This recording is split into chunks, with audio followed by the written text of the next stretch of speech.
that's okay with everybody. I'm Kay Betts, and I'm Secretary for the Friends of the History Center, and we welcome all of you. This is our 5th Collectors Corner, and this is a program we do to celebrate all you collectors out there.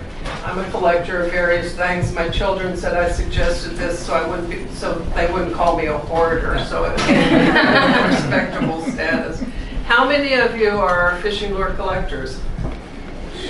A few. Okay, welcome. How many of you it's the first time at the History Center?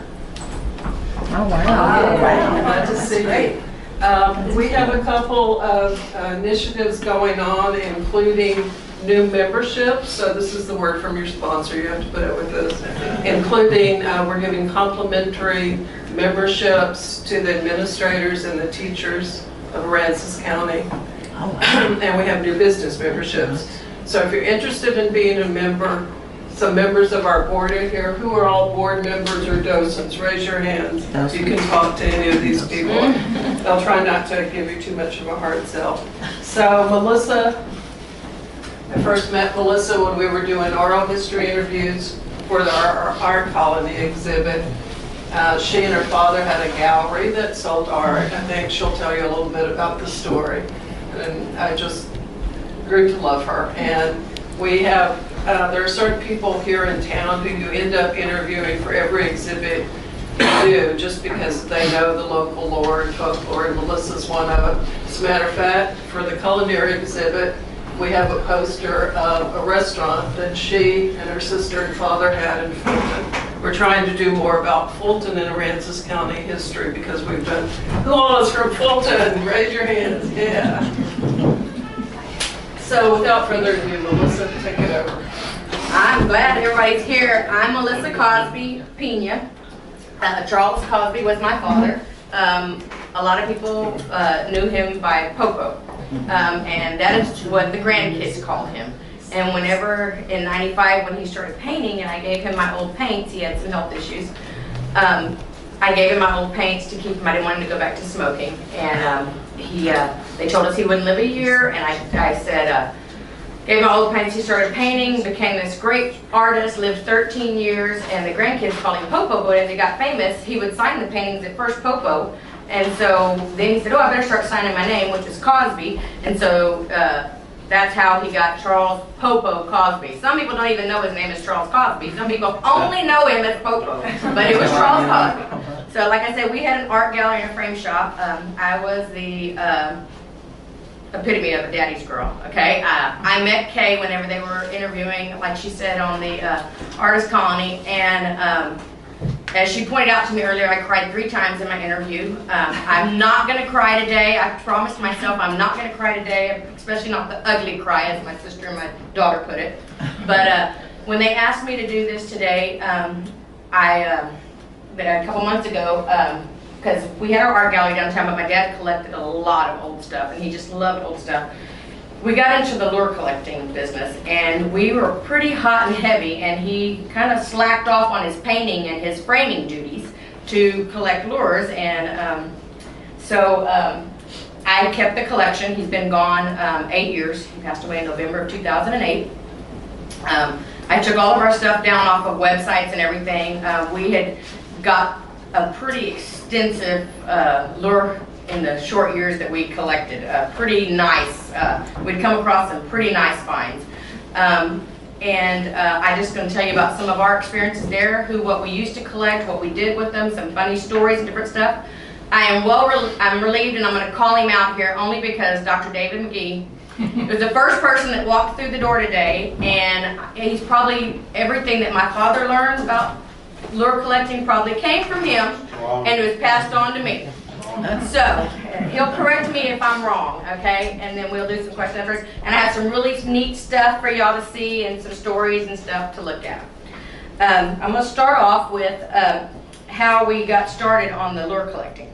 We had a lady, and I do not remember her name, we had a lady that actually came in and was framing some stuff and gave my father a mouse lure. I don't even know who the manufacturer, who the maker was. It was a mouse lure. I don't know if you even know. But it was a mouse lure, and he caught the bug, and that's what he wanted. But funny is that he started meeting different lure collectors and friends, and half of them are gone now, but that's how he got started. So, but he would go all over to garage sales, travel all over, and he'd get these tackle boxes, and he didn't know what half of the stuff was, and he'd go in, but we started early on noticing that there was a lot of things that were frog. Frog color, frog spot, frog, anything frog. And so what was weird is, even though he was given the mouse lure, the first thing that we ever put together was this frog box. And afterwards, I'm going to just briefly show you. It is everything frog. Okay? Frog spot, frog, an actual frog. And this is one of my favorites. I always had a fascination with frog, but this was one of my very favorites. And so I probably will never, ever, ever, part with this one. But this is my very favorite box and that we put together. And a funny story on this one like I said, we had an art gallery, and I did a lot of the framing.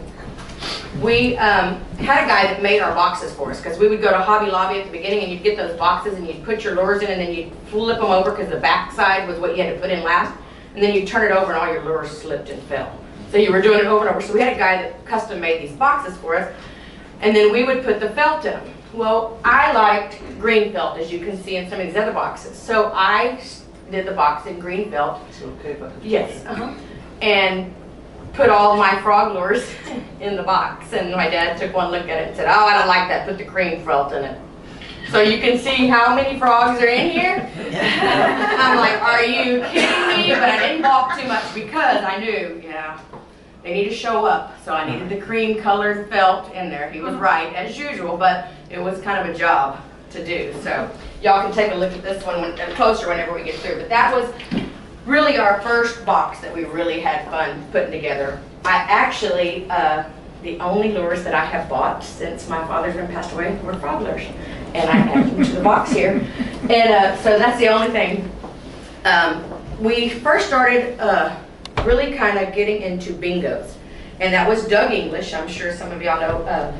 Doug English was out of Corpus Christi. And his first carved fish-shaped lure was out of wood, started in the 1930s, and then he later used toothbrush handles, the plastics later. He manufactured wholesale lures in the 50s, and he teamed up with a guy by the name of Anton Stettner. He was Austrian, and he went by the name of Plug and Shorty. I'm sure some of you have ever heard of Plug and Shorty. You probably fished with the Plug and Shorty shrimp or whatever. Anton, he actually was a fisherman. He fished for a living. And then on the times that what was interesting to me is that they would say whenever there was bait fish, that there was limited supply of bait fish, is how they started carving lures so that they could use. But Plug and Shorty, Anton, and Doug English teamed up, and they manufactured lures. Doug's were under Old English, and Plug and Shorty was under the Plug and Shorty for Anton Stettner. And we started collecting those. Now, Bingo went on, he sold it in '67 to a guy by the name of John Paxton, I believe, and in 1970, the last thing I remember whenever we researched whatever, and you can find the research out there, it burned over in Corpus. A lot of the, not the lures or the thing like that, but it burned down some of the paperwork and some of the different stuff. But the first lure that he ever fashioned, supposedly, was a clear with silver scales and a purple back. And the story is that I was told, and all the fishermen that would come into our shop said, it was a cold morning out in Calm Brown Harbor, Miranda's Pass, and supposedly Doug English was there fishing one of his lures, but he had a couple dozen that he would keep in his pocket. And that he was catching a large number of trout. And that the other fishermen that were fishing there were wondering, what in the heck, why is he catching fish and we're not catching fish out here? So supposedly he went around and he handed them out, and there was only one condition, that whenever they caught a fish they had to yell bingo. And so that's supposedly it was, so that was kind of neat. But so that's where, you know, the bingo. He actually, I think he died in 1978, that's what I wrote down here, and we were, like I said, we did a full set of bingo lures. They had the flash, they had the king bingo, they had all different ones. I have some color charts here that the girls can pass around for y'all to look at if you want to. And it was just the different ones, if you want to pass around and look at it. I have some great black and white photos of Doug English actually fishing. That, you know. And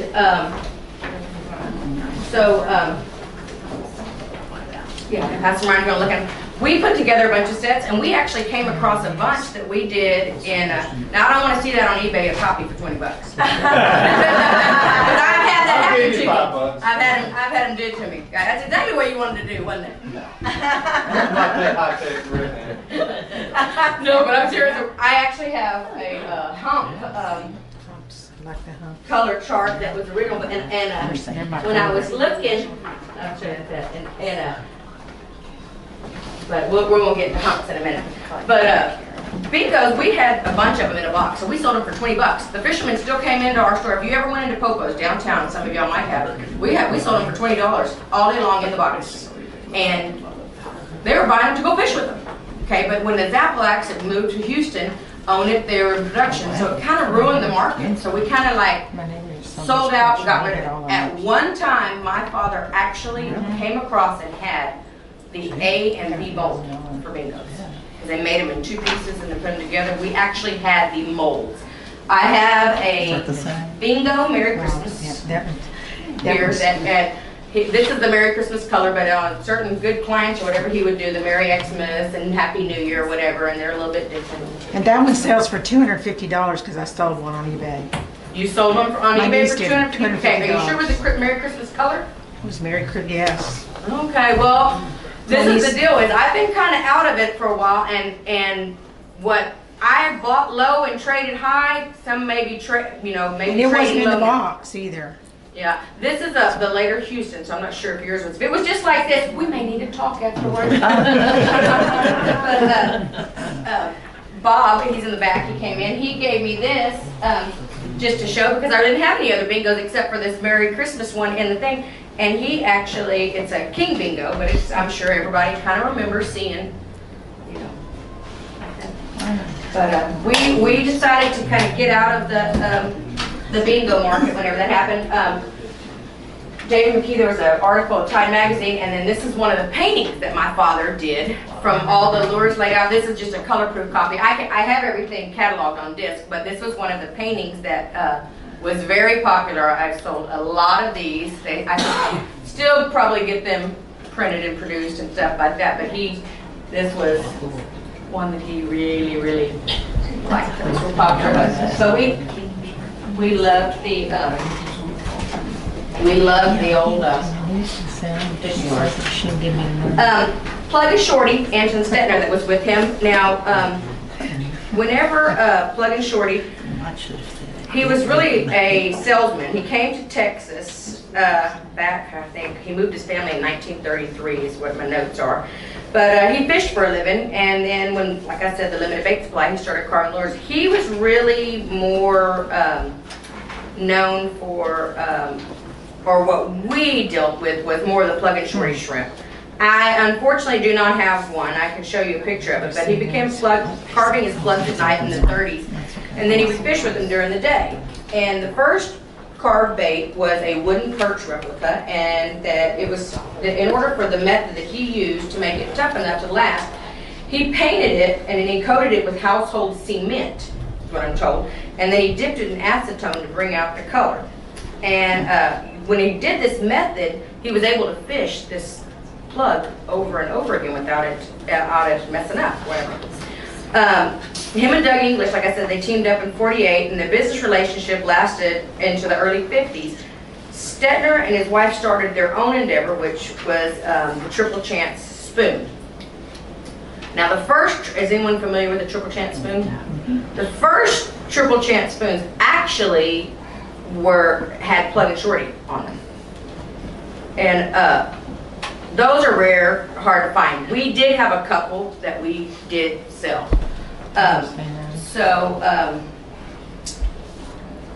I have some for y'all to look at here, some Triple Chance spoons. Whenever, if anyone's interested, we'll, instead of me pass them all around, we'll do it afterwards. But they had to change it to Triple Chance spoons because, unbeknownst to Antoine Stetner, Plug and Shorty, is Doug English had copyrighted the name.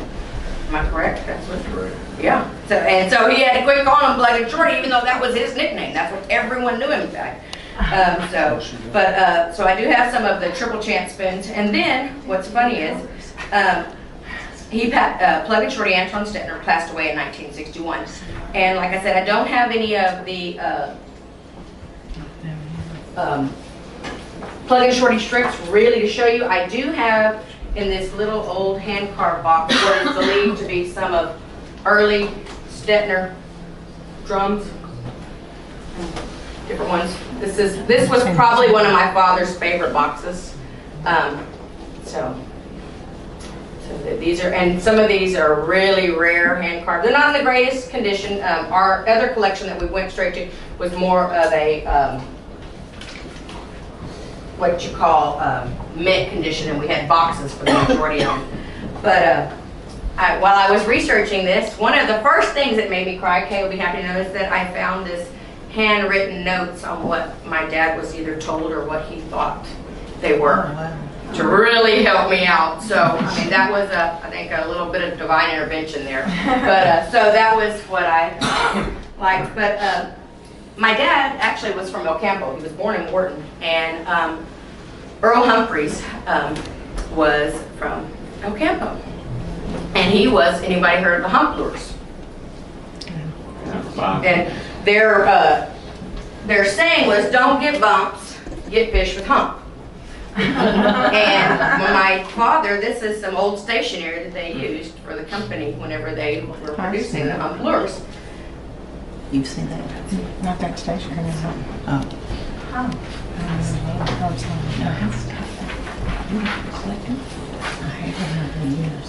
Whenever my dad first started getting into it, he all of a sudden he wanted to put a complete set of hump lures together. And so I was like, okay, I'm up for the challenge. So we had come across them. We were buying them for $5, $10 or whatever. And he would find them and he would go to El Campo. I had a great uncle and aunt that lived on Peach Street in El Campo. And he would go in that little neighborhood. He would go whenever they had garage sales, or he'd go and he'd knock on the door and people that he would know and say, y'all still have any of your old fishing stuff? When he was starting to collect it, and that's how he got some of the hump stuff, to tell you the truth. But Earl Humphreys, in 1956, he bought out what they call the Coastal Lure Company in Corpus Christi. And I don't know anything about them. They were, I think, started in 1949. It was called the Coastal Lure Company. And whenever Earl Humphreys bought it, they moved the production to El Campo. And whenever humps, they were manufactured using only the finest high-tech methods at the time, like electric drill presses. They used airbrushes. Somebody trying to come in here. And they had a monster, like a molding machine and a drying oven that they used. And they actually produced them in halves, and then they would heat seal them. They did 4 different lures in 27 colors. And they did what they call a set of hump tigers. And hump tigers, I don't know if anyone ever had these. We actually put together 3 separate sets of hump tigers with the box, and actually I think so we actually shadow boxed them in for people. And but this is a color chart for Earl Humphreys, the hump lures. So we decided we wanted to put together a whole case. We wanted every single one of these. That's what our goal was, what we were going to put together. So we decided, I made a photocopy, and you can still see our writing in here. We started collecting, and we started marking off as we found each one of these hump lures for our collection. And the hardest one that was elusive, I don't think, we said maybe they don't even make it at the time when we were doing it, was this 28X. We could not find it anywhere. We think we had it, and then you'd look and no, it wasn't it. So we were in the shop one day at the art gallery, and a lady came in, and if y'all were ever in PoPo's, you saw how we had some nautical stuff out front, but we had most of the shadow boxes in the back. But back then, before it was remodeled, we had a section, and it had the bingos, and it had the humps in it. And I think whenever we had the hump tigers out, well, we were there, and this lady, she said that her grandma used to work for Earl Humphreys and assembling the lures in Palacios. But I heard that, it moved the production to El Campo, but there was a house in Palacios where they put some of the lures together, and so I was like, okay. So she said, my dad said, well, do you have a 28X? And she said, well, I'll probably do. I don't know if I did like that. My dad told her, you go back home, you look in your stuff. If you have that lure, the 28X, I'm gonna give you a $100 bill for it. She's like, what? A $100 bill? I mean, she was like, oh my gosh, I'm gonna go find you that lure. You know?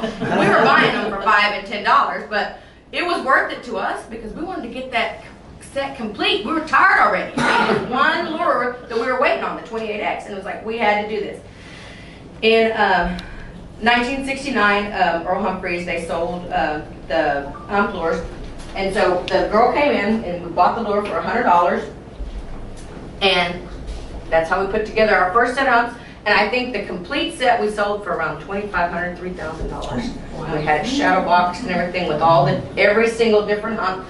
And then, like I said, my father's from El Campo, so the El Campo Museum and their society, he did one of his paintings that he called humps. And then we shadow boxed some hump lures in the bottom and we donated to the El Campo Museum for them to auction off. What's funny is different things now. I told you with plug and shorty and the triple chance spoon, the plug and shorty. Well, supposedly, the triple chance spoon, the reason I say this is because, do y'all know people here in town, Chazmella? Karen and Chazmella? Chazmella. Okay. He collected some lures. I think he actually worked at a bank and did some stuff. Well, he would come in and he would talk lures with my dad. And we had come across them in triple chance spoons. Well, supposedly the story is that and I don't know all of it, so we'd have to ask Chaz on it, but supposedly when he was in banking, supposedly someone came in and wanted a loan they were going to reproduce the hump lures and Antoine Centner's the triple chance spoons. And they gave him a loan to start doing it. Well, then they got behind on the loan. When they went to call in the loan, family got involved, Antoine Stettner's family got involved, and they didn't have legally to do that. So we don't know. So it's hard to tell which ones were produced illegally, you know, but kind of, or which ones were. But if you get a triple chance spoon, or it looks like it, and it says plug and shorty on it, then that's the one you want. That's what I said. But I do have a couple of little triple chance spoons in here, so if anyone's interested, I'll show you all that whenever we'll move along, because I can be kind of long-winded, and so we may never get through here. I actually, and people are welcome to look at these, and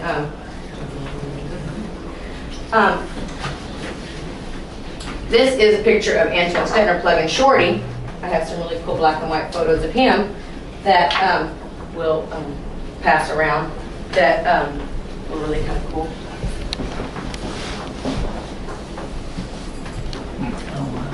I want to pass them around and look at them like that.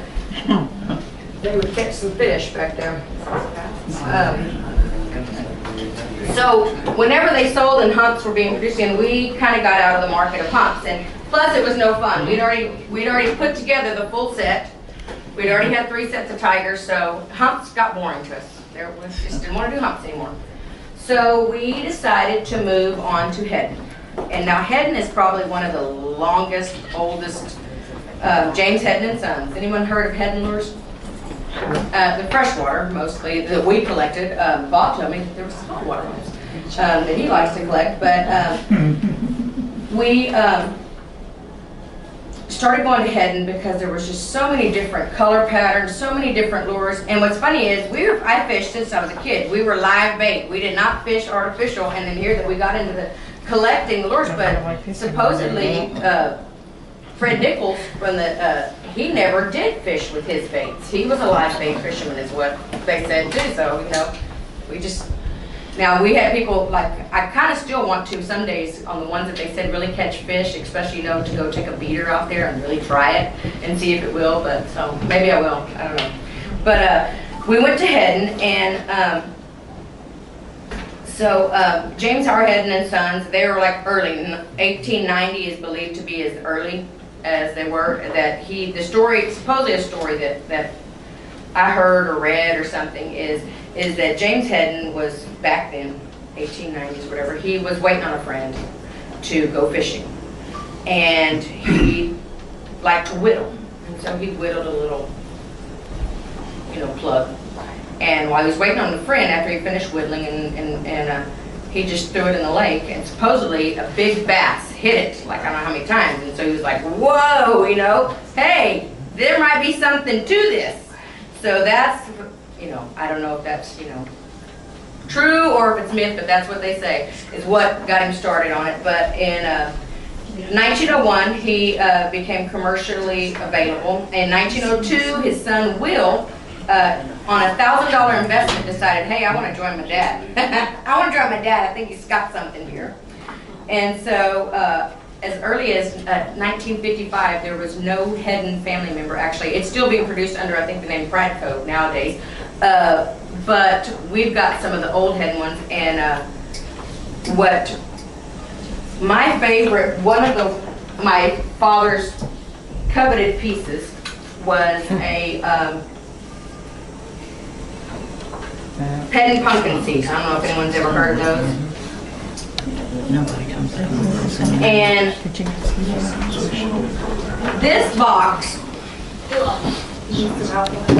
course, they limit now. There's no limits back then. is probably one of my best boxes. Now I will tell you that I had many a bloody fingers, because when he first started getting these and he would add another pumpkin seed, he would say, oh, okay, you gotta add another one. And as it got full, and we've sold some out of here. This box, supposedly one collector told us at one time back in the early 90s, early 2000s, before we started selling off some of them, that it was actually worth about $20,000. We've sold some out of here. Around this patch, we had a whole set of what they call the fly rod, the tiny pumpkin seed fly rod. And they were in mint condition. And he would get a new one and say, oh, you gotta take the Hedden pumpkin seed box. And if you knew the shop, I had to climb up on the big table where I worked and get the shadow boxes down and do it. And so I was like, what? I'd come in and he'd say, yeah, I got some more pumpkin seeds, you're gonna take the box down, and you have to take all of them out because to make space for them. And we use jeweler's pins, U-pins to pin ours in so that they display good or whatever. And then, of course, I did the green felt. But this was, we did this one for a long time. The Hedden, we sold off all the tiny pumpkin seeds, the fly rod ones, and we sold off some other good ones. But we came across a what they call redhead flitter, and it was a fly rod. It was in mint condition. And redhead flitter is redhead, white body with glitter, basically, is what that color coding is. At one time, I could probably not tell you now, but my dad would come in sometimes in the shop, and we'd be in the shop, and we'd have a lull and not having customers, and he'd say, okay, you ready to go? And I'm like, what do you mean I'm ready to go like that? And he goes, quiz you. Go ahead, go. White shore, bluegill, coach dog, crappie, I don't know, you know, I don't even remember the colors anymore, but he would quiz me on what the colors were. You know, and so at one time I could tell you exactly what all the colors are, sunfish, bluegill, what the color combinations are, but I've slept since then. But on the tiny fly rod one that we had, I don't know where he got it from, but we paid $1,200 for that one lure, the little fly rod lure. When he told me when I came in, I thought he absolutely was crazy and had lost his mind. Honestly, I really did. I was like, are you kidding me? Are you kidding me? You paid $1,200 for one lure. I mean, this is getting a little bit out of control. These are just some pictures of our shop with some of the old nautical antique stuff and some of the stuff that we had too that if y'all wanted to look at, that someone came and photographed parts of our collection. I couldn't find a whole lot more, but so someone found out somehow that we had this redhead flitter. We paid $1,200 for it. We didn't have it long, but supposedly on this lure, it was one of 5 known ever to exist. And ours was in mint condition. So a guy from Florida, I don't even remember his name, heard that we had it, flew into Corpus and walked in the shop and he says, I have to have that lure. My dad said, it is not for sale, buddy. I don't know what to tell you. It is not for sale. He's like, no, you don't understand. I have to have that lure. And he was a big Hedden collector, and that was evidently his 28X hump. Is what I'm assuming, okay? It must have been his 28X hump because I don't know why. So he reached into his pocket, and this is a true story, and he started doling out $100 bills. And he said, just tell me when to stop. So I'm back there giggling and laughing because my dad put on the spot, and you know, most men, money is It's either, you know, weight of their stomach through food or money. I don't know. And so I'm like, okay, he's going to sell that lure. He's going to sell that lure. But then a minute I was like, no, he's not going to sell that lure. So I didn't know. So the guy kept doing. And finally at $4,800, my dad says, you're crazier than I thought. You're crazier than me paying $1,200 for it, so you can have it. They shake hands. He takes off out the door with the redhead flitter. And as soon as he hits the door and he walks out, my dad turns to me and I'm in the back. And I'm still in shock thinking, he just bought that lure and he just sold that lure. And I got on to him for paying $1,200, but that's sure a heck of a return. I was in banking for 9 years. I think I might need to hit the road with you and go find a couple more of those, you know, that's what I was thinking. And he goes, damn, I shouldn't have probably sold that lure. And I'm like, it's kind of late now. And I'm telling you, what he did with that money, if you ever saw his place, he put a huge deck at projects whenever they were doing the big wood furniture and all the big picnic tables. He loved to cook out. He loved to cook. He loved to entertain. He did this whole deck with this whole barbecue station like that and put in a koi pond. That's what he did. So that's what he wanted to do. So that's what he did with that. So like I said, we started collecting the hidden, and we went on to just it was unbelievable. There's a lot of different. I'll take this real quick, and then I'll show you some of the other hidden box that I have. Whenever the lady gave him a mouse, and then one of his birthdays, right in the early when he was starting to collect, one of his friends, Wes Wright, that was a friend of my dad's that collected with him or whatever, he would always come in and hang out and shop with us, him and his brother Steve, and they both since passed away, but I loved them dearly, and they would come in and they would drink coffee and they would just shoot the shit, and they would just talk lures and who had the best, and sometimes they would talk each other out of one for the other, whatever like that. But I told Wes, I said, I really need to get my dad a really neat birthday gift. And he's hard to buy for. You know, I would buy him art supplies or new art supplies or different things. You know, the usual stuff. I really wanted to get him something. He said, well, he's got his eye on. There's a head and mouse over there that I think it was called Red Man's Pond here in Rockport. So there's a head and mouse over there, and your daddy wants it, but it's $75. I said, oh, I'm going to get it for him for his birthday. So I went over there, and that was the first lure I bought him as a birthday gift, was a $75 head and mouse. And he was just tickled to death. Well, he would buy his own lures himself.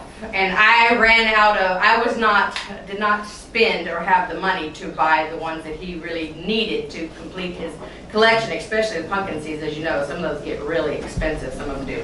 So I started buying books, and one of the very first books that we were told when we started collecting, if you're interested in collecting, or if you're a collector, or if you need to know, was Carl Lucky. And this book is just a wealth of knowledge in here.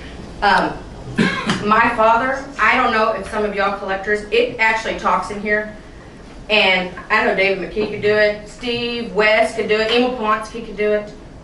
They could tell you when that lure was made and how early or late it was by the hardware on it. I never could comprehend or grasp that, but when I was looking at these, when I got them back out again, I'm like, that's how they knew they read the book.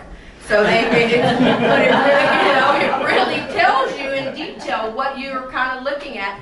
Plus, for years, whenever we weren't really in the market to buy anymore, I mean, if somebody came in with something that we were collecting and it was rare, of course we did. But people would come in with tackle boxes not wanting to sell. Their grandma, grandpa, somebody passed away, got a divorce, cleaned the garage out, whatever it was. And we would tell them. We would look in the book. Now, some of the stuff, we thought, on the trading, some of the stuff was high priced and here some of it was underpriced. But this was kind of a guide that you could go by, and we could kind of tell them what it was that they had, what it was that they, you know, value if they were looking to sell them or whatever it was. So this was a really, really great book. Well, then there was a guy, Carl Wright, and he put together, he kind of was like one of the ones that helped find the National Lure Collectors. And my dad was a member for a really short period of time. I think he went to one auction ever, and he was really just kind of left him with a bad taste in his mouth. That he didn't want to do it that way. We had our shop, and he just felt like that was just not the way to go. And So we just traded them. We did a lot of eBay. We sold a lot of stuff on eBay and different things. But Carl White had a huge collection in Oklahoma, probably worth millions of dollars. And it was unbelievable. He actually donated his. Let's see if I have my notes here. He donated his collection to the Oklahoma Museum, and it is crazy, crazy, crazy. Like I said. But you can see how worn this book is. This was a really big reference point for my father. It's actually kind of falling apart. It's coming unglued and stuff, but we used this to help us identify lures that we didn't have any idea when we'd come across tackle boxes and different things forever. Well, my father would go what we call on assignment, and he would go out. He was supposed to be going out like to the harbor and different places taking pictures so he could come back and paint, so the gallery would have paintings on the wall for him to sell, but somehow he'd always get sidetracked on finding old lures. Well, I got him a cell phone, but could not tell him to answer the dang thing. He would not answer. I mean, it would just be ringing and ringing and ringing, and I'm like, that's why we got you a cell phone. You're supposed to answer your cell phone. Well, I'm going to tell you the story here right now, and this is what, as my grandma put it, that'll learn you. He answered his cell phone every time. So I'm in the shop one day, and I'm really busy, and a man comes in, and he says, hi, I'm Carl White. Well, it's kind of a common name. You know, I knew Carl White the book because I used it a million times. I'm like, okay, how you doing? He said, that Carl White. And if you ever were in my shop, we had a little file cabinet. I have probably 12 books stacked up, and Carl White is right on top. That Carl White. No way. I reached in there. I was like, yeah, you be that Carl White. He said, I came to Port Aransas fishing for a week, and somebody told me that it was worth my trip to drive over to Rockport, that I needed to see Charles PoPo Cosby's lure collection because it was impressive. So he comes around, I let him come back around behind me, and he just looks and he's just like, wow, you got some really nice stuff here. I am calling my dad's cell phone, I am burning it up. Like, wherever you are, you better get over here now. He will not answer. He will not answer. I'm trying to like keep him there, and I said, oh my gosh, you're gonna have to autograph this book for me. I bought this for my father for a birthday gift. After I couldn't afford to buy lures anymore, I bought this book. You gotta autograph it for me, please, please, please. So, it is on January 31st of 2005 at our shop. Carl White did. Well, he said, to PoPo, nice to be at your place, 13105, Carl White. Okay? So he tells me, I said, oh my gosh, I'm gonna wait and show this to him on his birthday because I didn't know what else to get him for his birthday. I'd already bought him the book, so I said, I'll just show him the autograph, and something like that. But I'm still trying to call him. He said, well, I got my new book. I just got them published. I got one out in the trunk. You want to buy one? Oh, yes, please, please. Whatever you have, I'm buying. Okay? So he goes out to his car, and he gets this one that he had. And I buy it. I don't even remember what the thing is. And so he writes happy birthday to my dad. So he writes happy birthday. I'm like, he is going to die. So he stays around a little bit because he's dying. He wants to meet my dad. I don't know how many times I called. He didn't answer. So he comes walking in like that. And I'm kind of mad because he didn't answer his cell phone like that. And I have a little grandma face like that. So what's been going on like that? And I said, you wouldn't believe it if I told you. And he's like, what? Like that. And I said, Carl White stopped by. And he goes, shut up. And I go, seriously. I said, how many missed phone calls do you have on your cell phone from me like that? And he said, well, I wonder where the fire was. You burning up my phone. Like that. And I said, you might want to answer like that. And he goes, you got to be kidding me. He sat down beside the book and he goes, you're telling me that I've been collecting lures for years. And Carl White walks into the shop to admire my collection, and I missed him. I said, that's okay, I bought his new book for you. Happy birthday, like that. So yeah, he didn't answer his phone, so he didn't do it. So that was really kind of neat. So there's lots of stories like that we had in the shop. Like I said, I just started kind of moving some stuff. I have some stuff down in the stills that were right next. She said people had constantly been coming in and asking.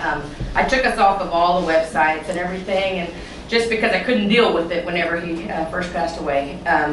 And a lot of changes going on, so I'm ready to purge and move some stuff. But like I said, there's some stuff at Estelle Fair. One of the boxes that is one of my absolute favorites on Hidden, that I say it's my box, is a one I'm fixing to get out and show you. I thought I had some notes on it, but I don't see it.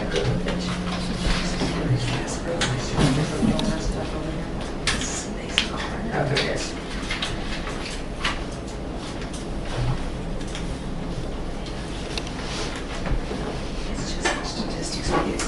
The frog box is one that I helped to do, and then like I said, the pumpkin seed, we had a lot of fun doing that, but this is what I kind of call my box.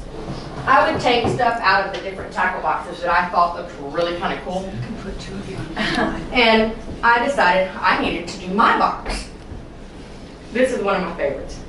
But as you can see, PoPo sold my big Black Shore Stingery. So if anybody has one or knows where I can get one, I am in the market to buy one lure. This Black Shore right here in the larger size, okay? How dare he?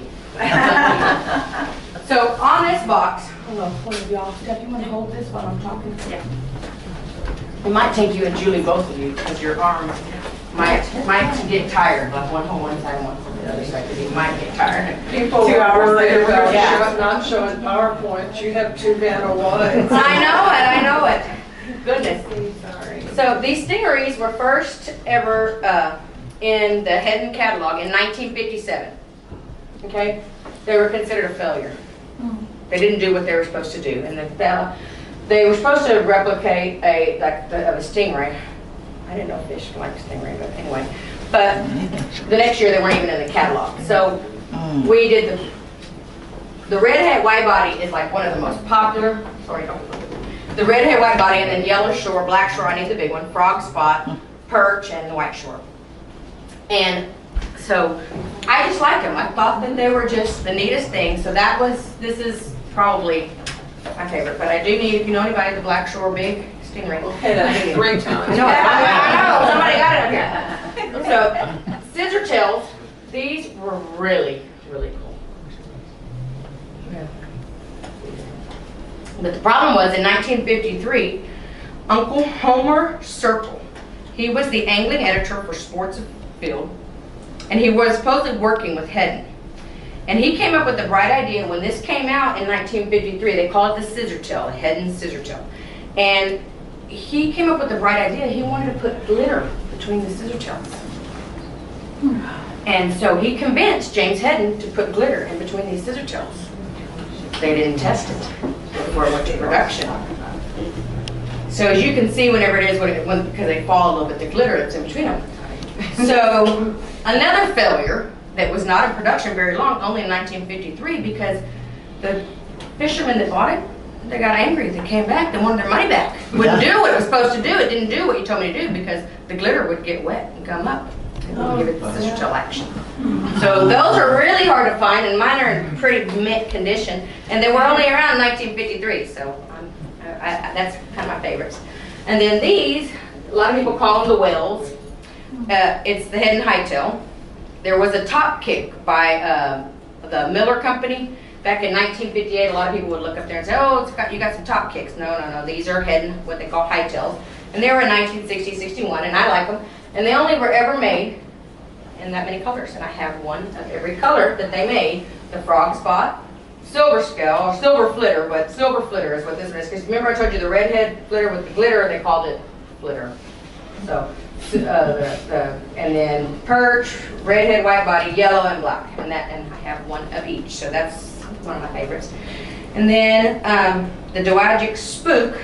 Hedden referred to their plastics as spook.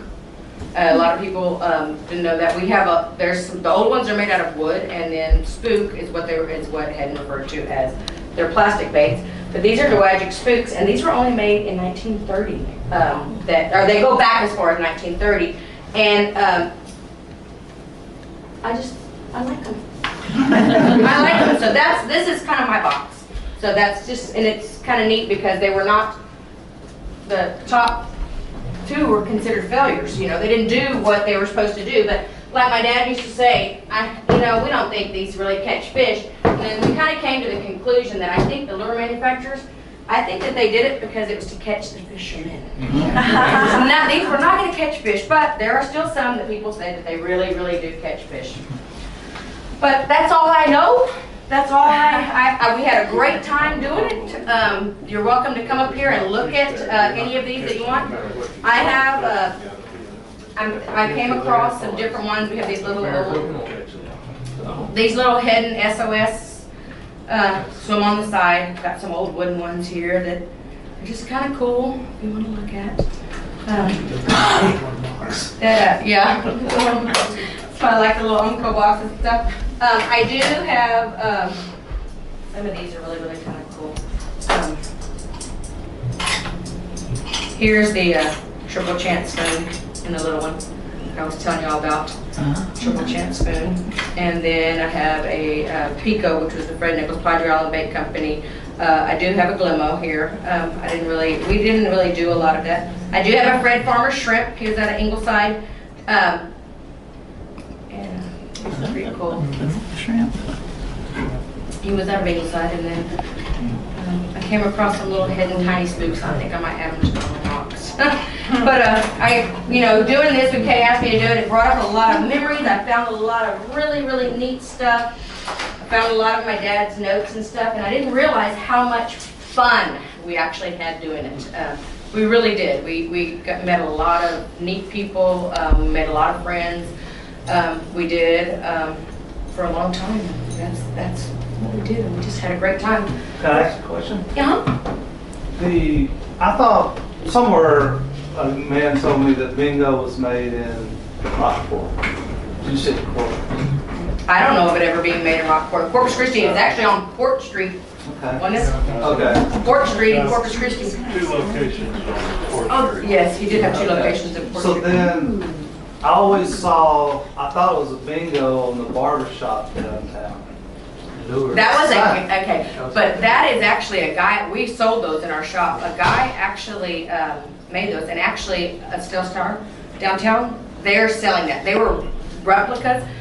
Well, we had one guy named Michael McPherson that made us one of our first ones. We actually had one hanging out in front of our shop, and then the barber shop bought it and moved one down there, or might have bought another one. Okay. And it was just a big replica, but That's not where, no. That's what got me. I went into a gentleman in Dripping Springs, and he had a bunch of old lures. Then we was talking about Rockport. He said that sign in the barbershop, he offered that guy a lot of money for it, and wouldn't sell it. So every time I went by there, I'd look at it, but I noticed it's gone now. Yeah, no, it was a big replica bingo. Yeah, that was not a bingo. Yeah, and that was actually just like we actually had it in front of our shop as well till the wind blew it down, and then the same guy that made them sold the barbershop when they hung out. Interesting. How I thought that. But yeah, but it was in Corpus. But I think it burned down in '70. The last one burned down. The last place. 627. Southport We're burned going to down. have to have you come and lecture about the Corpus lure Yes. companies at some point. Let's give Melissa a hand.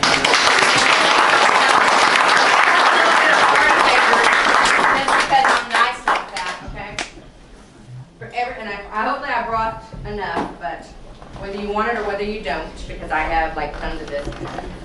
I'm going to give you some hump stationery. Also, You're gonna sell them. If I see that of all them pictures on eBay, I'm coming looking for you, buddy. we also I'm have gonna come some looking for you. vintage lure jewelry in the back there. They're mostly the Pecos Padre Island Bait Company. And all the proceeds go to an internship scholarship fund that we're raising. I think we have one head and the rest are bingos back there. For you collectors, you want to take a gift to your wife or significant other for compensating. And thank y'all all for coming very much. Enjoy the exhibit. If y'all want to come look closer at some of the lures, you're welcome to. No, that's not me. I don't.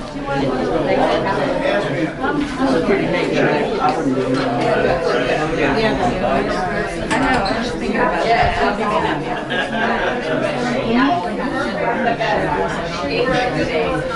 Something's unusual. I haven't bought in a long time. If you have relaxed, you haven't? So now, did you have a lot of bloomers? We collect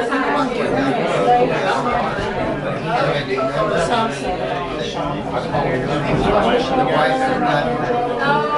I'm so glad you're paying. That's one collection I didn't get into. I'm a collector too, but I'm not a collector. Do you want to? No, I kind of like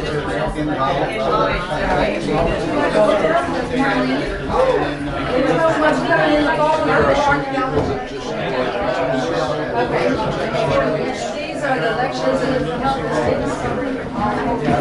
help.